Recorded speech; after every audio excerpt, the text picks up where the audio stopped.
Welcome to Keeping Score. I'm Rick Horrow. Each week we bring you insights from the playmakers, deal makers, and rule makers in the world of sports. I'll give you my take on some of the items of the week using my 30 years of experience doing deals for teams, leagues, and players in the $750 billion business of sports. Plus, we'll talk with a central figure in the sports world. The views expressed in this podcast are my own and do not represent the views of Reuters. Let's get started. What do you do after the Super Bowl, the NHL, the NBA All-Star Game are over, and the Daytona 500 is over? Pitchers and catchers, Masters, U.S. Open. Wait wistfully until the football returns for next year. But wait, we can do it early. The Alliance of American Football League underway. The ratings show it's an early hit. They debuted the week after the Super Bowl on CBS with a CBS promotional machine. After primetime Super Bowl, they have primetime premiere of AAF. They're trying to be a compatible developmental league with the NFL, but the story is the 2.1 overnight rating that beat out an NBA game between the Thunder and the Rockets, and also the idea that this is going to be a league that is not competitive with the NFL. At least that's the rhetoric. The USFL and XFL performed well at the gate, but then fizzled. And of course, the challenge for the AAF will be to keep the good times rolling, as ratings will be harder to come by when the games are on CBS Sports Network and not prime time. Ultimately, compelling football is what keeps fans engaged long term, and the AAF will be competing with the other new football league, the XFL, which is set to launch in 2020. The AAF will have to outperform other new leagues in addition to well-established sports institutions such as the NBA and MLB during the spring and summer months. Well, startup football has always been an issue. Remember the Birmingham Fire? Now we got the Birmingham Iron. And there are those second-level cities like Memphis who will always have teams and can recite chapter and verse. But maybe this is real. And we'll have to see if people's love of football can transcend. One person, a special guest who's covered the entire base, is Oliver Luck. He was the West Virginia University athletic director. He led the NCAA as far as governance and compliance. He led the World League of American Football, involved with the Texans, but also started Dynamo, the stadium in Houston, and as well as the Houston Dynamos, the MLS franchise. And let's not forget, he's also now commissioner of the XFL, Vince McMahon's machine. He's got an extra year, some would say, as an advantage versus the AAF, as opposed to a year of non-visibility as the AAF gets out of the box. Let's hear Oliver Luck tell it, but let's hear him also talk about his perspective as a sports guy. Oliver Luck. Oh, by the way, he's Andrew Luck's dad. Sports Professor Rick Horrow inside the boardroom beyond the scoreboard. We have the commissioner that presides over all of football with us today. Incredibly proud, a long and illustrious career. It's Oliver Luck. Oliver Luck, the commissioner of the XFL, and I'm certainly not cynical about it. Don't mean to minimize it. You take a look at some of the information. I'm serious about it. This is a league that's on the way to success, largely because of Oliver's even temperament, certainly need capital, but his bridge building skills as well. How are you? I'm doing well. Thanks for having me on the podcast. Looking forward to it. Absolutely. Thank you very much. So we are here attracting a great crowd, and everybody thought that everybody was lined up for Oliver Luck's autograph, by the way. No, two things. One is they think they're getting Andrew's autograph, and he's not here. Andrew Luck, his kid. And then second is Miami Super Bowl 2020 is pounding coconuts in the background, and we have a line there. So I can do Andrew's autograph, though, if people want to, if they really want that. I'm pretty sure. So they won't go home empty-handed. By the way, you are probably the only one who could really get away with that. Yeah. Well, my wife won't let me do it, though. No, she frowns on that sort of behavior. I'm pretty sure. Nor will he. Yeah. So the morning of June 4, June 5, whatever it is, 2018, clearly life-changing for you for a lot of reasons. Vince and you had a lot of conversations before that, but that was your announcement. So give me your mindset as to why you did it and how you feel now. Sure. So I was working at the NCAA, as you know, EVP of Regulatory Affairs, basically a number 2 to Mark Emmert, whom I really appreciate. He has a hard job. It's tough running college athletics. And I was aware that Vince had made an announcement last January that the league was going to be relaunched, but I didn't really pay much attention to it, quite honestly. So one of his guys reached out and said, "Hey, would you take a meeting with Vince?" And I said, "Sure." I didn't know him, I had never met him. I was sort of impressed with his entrepreneurial bent in building up WWE into a, publicly traded $1 billion a year company. It's remarkable. So he reached out to you? He reached out to me out of thin air, and I ran NFL Europe, so it's a pretty select group, that's run professional football leagues and started them from scratch, right? So anyway, I sat with him, and over the course of a couple of days, and I wanted to really understand why he wanted to do this, and would he do it, as the Brits would say, in a proper fashion, right? Because the first time around wasn't good. Football wasn't good. It was gimmicky, and I wouldn't want to be part of a bad football league with lots of gimmicks. I don't think the American public likes gimmicks, right? Particularly when it comes to something important like football. Yeah, football, right. So he convinced me that he was going to hire somebody that knew football and could build that league the way it should be built. And everything I've experienced in the last 6-7 months as I've been on board has been just that. He's given me all the rope I need, as they say, to hang myself. Presumption of, and you're not, presumption of the He Hate Me days, and now you have until early 2020 to prove that wrong in 8 cities. His comment, or yours, about reimagining football, what exactly does that mean? Yeah, so what he wants is a up-tempo game, right?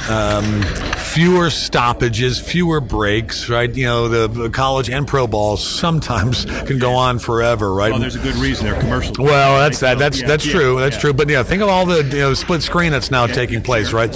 So up-tempo game. He wants to be innovative in what we do, right? So shorter breaks though, and get it all done in 3 hours. I remember back in the old days, in the 1970s or the 80s or the 90s, when games really got done under 3 hours. Right. So I think the talent pool of players and coaches is pretty deep, pretty rich, pretty broad. And I think we can find guys that are able to deliver on that promise, right? So we've got very soon we'll be announcing our broadcast partners. We have 4 games a weekend, right? Eight teams, 4 games a weekend. All those games will be broadcast, every last one, either terrestrially or fully distributed cable. So we're going to have multiple partners. We're going to have some great broadcast deals. We're not far from naming our head coaches, right? I've got 4 signed and 4 more to come because I'm acting like the owner of each one of these teams, right? Really? Because Vince owns them, and it's not as if you're not experienced doing it. Yeah, I hired coaches over in Europe, right. Multiple times, right, with our league. So it's coming together. We have the gift of time. I wouldn't have taken this job, Rick. If Vince said you got 3 months and we got to play, I'd said nope, don't want it. You need time. You need time in any startup. Part of it, any startup. Any startup. But part of it is the nuts and bolts of the widgets and everything you need to do stadiums all. And part of it is the reimagining. That's right. Basically. That's right. So we've taken all these ideas. We have a different kickoff we're looking at. We have a different punt we're looking at. We're looking at a 25-second clock versus the 40-second clock. We're looking at a different overtime, right? We're looking at having an 8th referee. Yeah. What a novel idea, that instant replay. Yeah, exactly. So all that stuff, but you have to test it as well, And so we're testing it already with junior colleges. Back in December of this past year, we're working with the Spring League. Might be familiar to you, the Your Call Football League. Right. These are all, we basically borrow these leagues' players for 3-4 days and run 55 of our new kickoffs to make sure we've got it right, and punts and all that kind of stuff. I've always found it interesting. My dad was a chemical engineer, and he used to preach about the importance of R&D to DuPont, where he worked. Think about the NFL, $14-15 billion a year company. There's not much R&D going on, right? Or college football, right? Very popular, but not much R&D going. So we want to make sure we test these things as best we can before we, etch them in our rule book. Right. But the other piece of it is to develop a consensus as meaningful partners. The one thing I noticed about your release was how glowing Mark Emmert was, and it didn't look like a normal comment. To me, it looked like something that was a friend that really wanted to send you off on the right foot. And the same thing, I assume, with Roger Goodell. You told me a story, but tell it in your own way. But so how do you feel like you have the ability to bridge build? Well, I think everybody in the football business should be rooting for everybody else in the football business, right? In theory. In theory, right? I think that a rising tide lifts all boats. I think that we're at a high water mark in terms of football. The NFL is extraordinarily popular, as is major college ball and even small college ball. So I think there's plenty of room for everybody to sort of play in this space, right? But I think it's important to have good relationships with the National Football League, or good relationships with major college football. You catch more flies with honey than you do with vinegar. I've always believed that, and that's appropriate. So relationships with Roger or Mark or other folks, to me, they're important, not just from a personal standpoint, but also from a professional standpoint. Well, here's my take on that. You've used, and I mean this with respect, you used 3 really good sayings in the last 2 minutes that catch my fly. And you got 3, and I'm sure you do everything. But the bottom line is that University of West Virginia, World League of American Football, Houston Dynamo, NCAA, bridge building means chops to be able to walk into a room and say, I've done it, I'm doing it. And so that, to me, is a missing link that other people may not have had. Well, I guess there's a select group of people that have actually started football leagues and run them, on one hand. Or even started, a franchise like the Dynamo, right? That was the old San Jose earthquake coming down to Houston, et cetera. So, it's a select few, right? So I feel like you've done it before, and you have confidence in your experience, right, to handle it again. How do you feel about your PR person eating while you're doing the interview? I feel great if she'd give me a little bite or save something for me. No, you don't have time. That's right. We don't have time. That's right. Yeah. No problem. By the way, ladies and gentlemen, this is the hardest working guy. I used to say in college sports and television, whatever it is, but now you're the hardest working guy in your amalgamation of future successes. Talk about let's do the cynical and let's do the cynical and get it out of the way for a minute. You got 4 leagues who are, not this year, but next year and the next couple of years. The NFL has gone from WFL to USFL to kind of a free time to at least the World League was yours. Now you got 4, and the uninformed would say, including one that starts tomorrow, maybe. Yeah. The uninformed would say, what gives you the reason? You've had the presumption of failure. Tell us why this is. Sure. It's really just a couple things. Capital, money matters, right? Any startup, and Vince is putting a minimum of $500 million behind this venture. Time, which we have, and the ability to plan. Very powerful partners, which we'll be announcing very soon. And I think the other thing is this: disciplined decision making. So, think about the USFL. I remember going to Houston Gambler games. The place was rocking, right? The old Astrodome. Jerry Argovitz. If they had stayed in the spring, had disciplined decision making, that would be a very valuable property today. But they didn't. Right. They made. Talk about Donald Trump? No, we shouldn't. But they moved to the fall. That was a bad decision. Lack of decision making, discipline. But that's the vision we have, right? Yeah. So you build. But Lamar Hunt was very interested in NFL Europe when I was running the league. Right. And Lamar used to say to me, Oliver, you always have to remember who you are, but more importantly, who you're not. So we have to remember who we're not. We're not the National Football League and never will be, right? But we can be the XFL and build our league in the spring, mind our own business, if you will, have good relations with everybody, right, in the football world, because I think it's all important. But I think we can build up brands that people kind of like and watch and follow. Shift gears a few minutes. Is college football heading in the right direction? You've been there not only at the governing level, ladies and gentlemen, in Indy, but you were there running University of West Virginia, and you had some notoriety on the field there, too. So obviously you had some perspective. Is it moving in the right direction? I think it is. I think it's in a pretty healthy spot. I think that by and large, it's good. Listen, it better be going in the right direction because the revenue from college football is paying for the swim team and the lacrosse, and people always forget it. But it carries your athletic department. Same thing for men's basketball, right? For the schools not there with a revenue producing football team. So I think the governance of football is actually pretty good. I'm opposed to paying players. That question always comes up, because I think that paying in quotes, where the quotes. Yeah, that's right, exactly. Yeah. No, but I do think that you can provide some additional benefits for players. Why not have a scholarship include grad school? Right. Why not have the scholarship include a year abroad if you want to spend time, overseas as part of your education? Right? Why not, 3 or 4 years of insurance after school? My unsolicited comment that I've shared with guys like Joe Castiglione and others is that your your game, the XFL, is a loss on the governance committee's structure. There's so many things that is Joe? No question. Yeah. Is Joe not the best AD in the world? Hiring Bob Stoops with that great run, and then hiring Lincoln Riley. Is that not? Well, Joe is the most. By the way, we'll do it in a minute. We're promoting. We have a book. We'll do it much more time. He's one of our chapter writers. Yeah. And we picked only the best, which is one of the reasons why you're there. But the bottom line is that Joe is one of the best linear thinkers as well. So, God bless college football for surrounding themselves with the right people, because you hear playoffs and these 4 teams deserved it this year, so they're fine. What about next year? You don't make decisions. So the other question about looking back, here's a West Virginia guy who went to Texas Law School, did the Big 12 deal with West Virginia and Big 12. If you had it to do over again today, would you do it? I would. West Virginia culturally is much like the Big 12, and I say that in this sense, right? Appalachia goes all the way out to include Oklahoma. I think Oklahoma State and University of Oklahoma are very much like WVU. It includes places like Kansas State and Kansas and Iowa State, right? I mean, actually we have more in common with the Big 12 schools than we did with our old Big East companions. Syracuse had nothing in common with WVU. Seriously.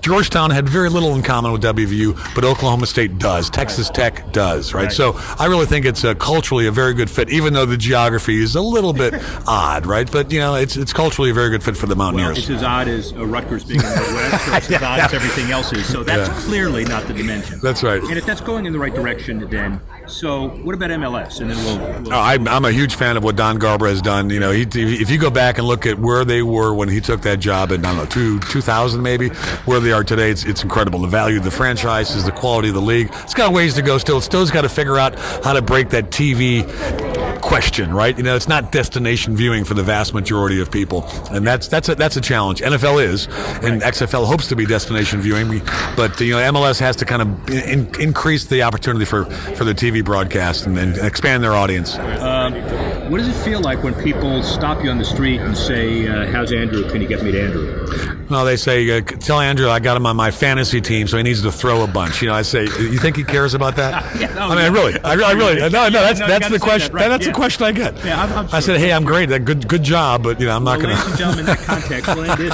And by the way, he is one of our contributors to the Sport Business Handbook. You hear a lot more about it, but key people in the industry, Paul Tagliabue's in there, Steve Ross in there, and on and on and on. So it's as good as it gets. Andrew Luck. Oh, excuse me, Oliver Luck. Thank you very much. Thank you, Rick. I appreciate it. You bet. My pleasure. Rick Horrow, speak with you soon.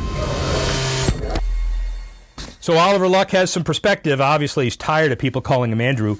He was a quarterback in the NFL, but not as good as his kid, quite clearly. Wish them all well. So here's the key from his perspective, talking about creating the star and creating name recognition. Axios Sports examined the social media followings of every all-star starter across the 4 major sports, and they expected the star-driven NBA to come out ahead, but not to the magnitude by which the league led other sports. LeBron has more followers, not surprisingly, on Instagram and Twitter, over 89 million, than, get this, every MLB, NFL, NHL All-Star starter combined. James has more than twice as many as the next closest NBA All-Star starter, Steph Curry. 37 million. Comparatively in the NFL, J.J. Watt, the strongest social presence among NFL Pro Bowlers, over 8.8 million followers. In MLB and NHL, Mike Trout, Alex Ovechkin, respectively, have almost the same exact number of followers across both platforms, as do Matt Kemp and Connor McDavid. But it's also notable and maybe regrettable from a branding standpoint that the NHL All-Star roster showcased in San Jose last month, the 15 starters had either no Twitter account or no Instagram account, or neither. The bottom line is, if you're a superstar league these days, you get with the program, you go to the right markets, you get the right corporate folks, you get significant owners, you get a television contract that gives you exposure, and you make sure that you are a star on social media. All of that is the key to the sports business, and all of that may determine who succeeds and who fails in this significantly competitive world of the next football league. Rick Horrow, keeping score. See you next time. Thanks for listening to this edition of Keeping Score. Our producer, Alex Cohen. Associate producer, Freddie Joyner. Assistance provided by Carlos Swadek, Tanner Simpkins, and the executive editor of Reuters Digital, Dan Colarusso. I'm Rick Horrow. Thanks again for listening. See you next time on Keeping Score.